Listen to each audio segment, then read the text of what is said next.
There's one more in there. 38. Item 38. Item 38 is a public TEFRA hearing for the issuance of bonds through the California Statewide Communities Development Authority. They're revenue bonds in an amount not to exceed $30 million. It's related to the school in Livermore. There's no financial obligation on the part of the county. Thank you. Need a motion to open the public hearing. I have a motion by Vice President Chansu, seconded by Supervisor Valier to open the public hearing. Is there any objection to the motion? The public hearing is now open. Anybody may wish to speak on the item? I have one speaker, John Yeh.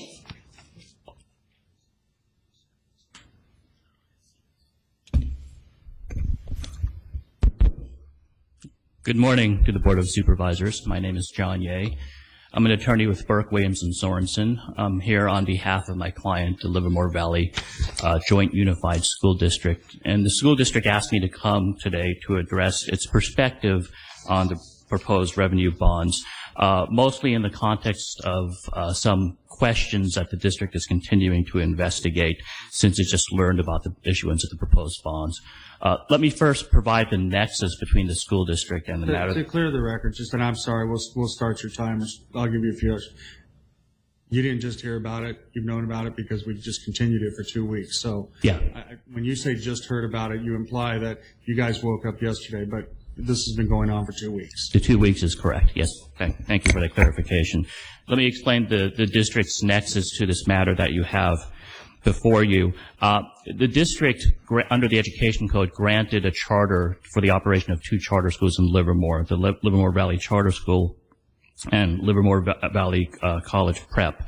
Under the Education Code, the district, as the charter granting or authorizing agency, is potentially liable for the charter school's fiscal obligations if the district does not properly perform its oversight duties.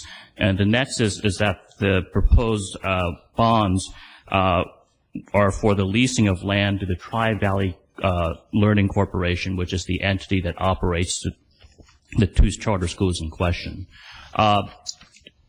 Back in 2012, when the Livermore Valley Charter School was renewed for an additional 5-year term, the district expressed some concerns because TVLC, Tri-Valley Learning, had just obtained a $27 million facilities bond issued by the California School Finance Authority. And given the enrollment and the revenue of the 2 charter schools, the district had concern about the organization's ability to sustain such long-term financing. So some of the questions that the district is looking at are questions related to some of the educational and business interests that are being added under the umbrella of TVLC. And I've just given the clerk a handout on the last page.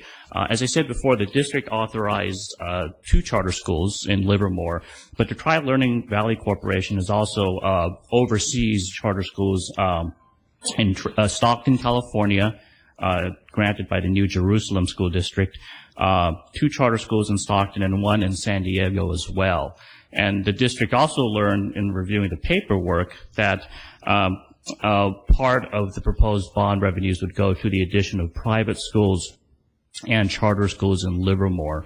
And the district would like to engage in a conversation with Tri-Valley Learning Corporation to learn what its plans are, because the district oversees the 2 charter schools in Livermore, which are charter schools that are in good standing and in fact thriving. They've both had their charter terms renewed by the district.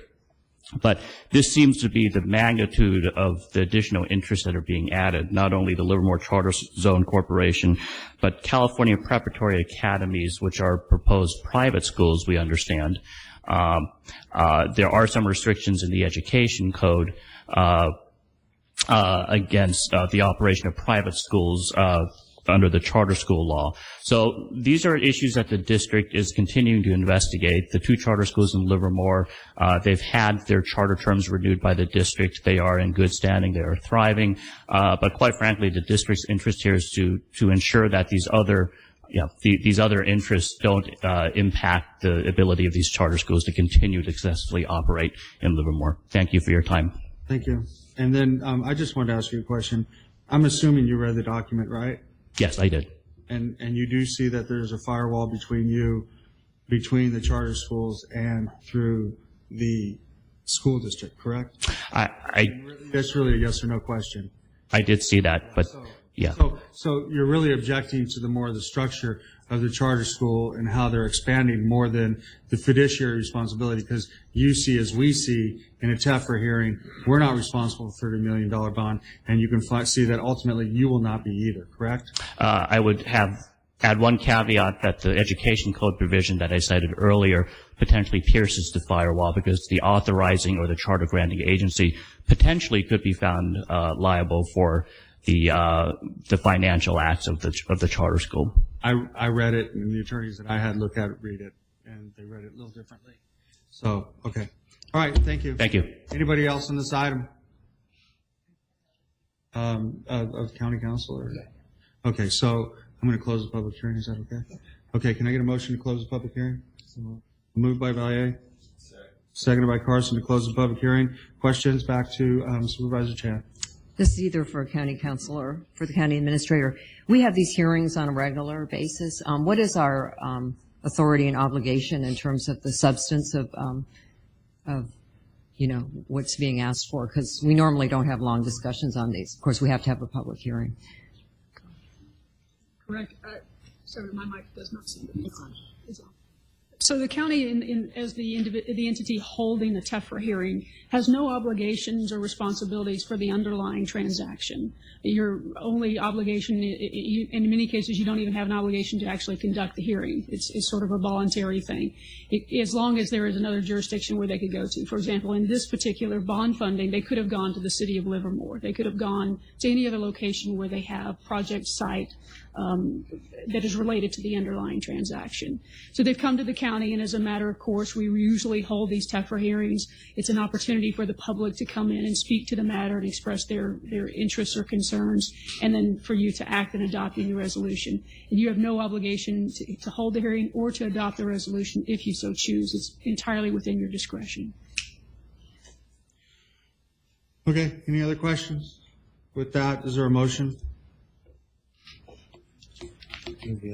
I have a motion by Valier. Second by Chan. Is there any objection to the motion? The motion passes 5 ayes.